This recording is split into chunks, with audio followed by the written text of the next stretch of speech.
Day Agnes, Ruby, sikreto rabi ni nato ha? Bahay namang duha ni Alin, day ba? Unta di mi masakpan sa diyang asawa, day kay mura rabatog nakabantay na. Sagdira day, mang libre ra ko ninyo pohon o marilisan ko sang loan, day hakarong Martes naman day. Day Rochelle, ayaw ka balaka, day. Di lagi mi mo sumbong sa diyang asawa, ayaw ka hadlok. Amo ra kang ichismis sa ubang tao, okay ra ba day, char lang. Pabaylo abay ako day ha, nag-release. Basta Rochelle ha, imong giingan nga imo kong tagaan ha. Ako ra bay kumaker. Mauna!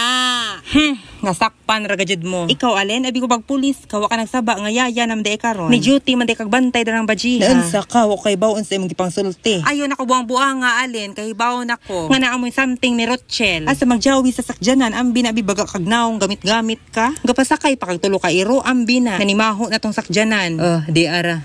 Maadyo. Magbuwag na ta din ako ganahan makakita sa imong naong. Imo masanina anang gipanggawa sa baydaan. Gisud tug malita. Ikaw bagra, mamili pagajud ka. Pagantos. Ay malo, mo nang bijaan kasi imong bana kay ngilad kag batasan. Babaon ra ka. Unja di ko no kamukaon sa ija. Mangutan ako kay ngano mukaon day ka. Unja lami ba? Galuod-luod ra ka. Ngilad ba day kog batasan nga ikaw may nangilo og bana? Wa ko mangilog, si Jamis mo ang ni-offer. Galikay kay kumalu kay dili ko gusto nga maguba atong friendship. Pero ija ko natilawan. Gakataw ra ka mo nilaktod pagkastorya ang pangita ng attorney kay akang gidemanda. Basi katuo kag kalendaryo ra na ladyo pang New Year day. Abrihe. Dear Charo, char lang. Unja isa para Rochelle, di ba ni apil man kana og gold paluwagan? Dahil sa paningli day kay wala ko'y kwarta kamalisod pa ko day. So problema na ron. Sumbong sang bana ang tawgan. Sa Martes pang release day. Magkita tas barangay ugma. Kita ka dares ang kamot. Muhulma ni simong naong.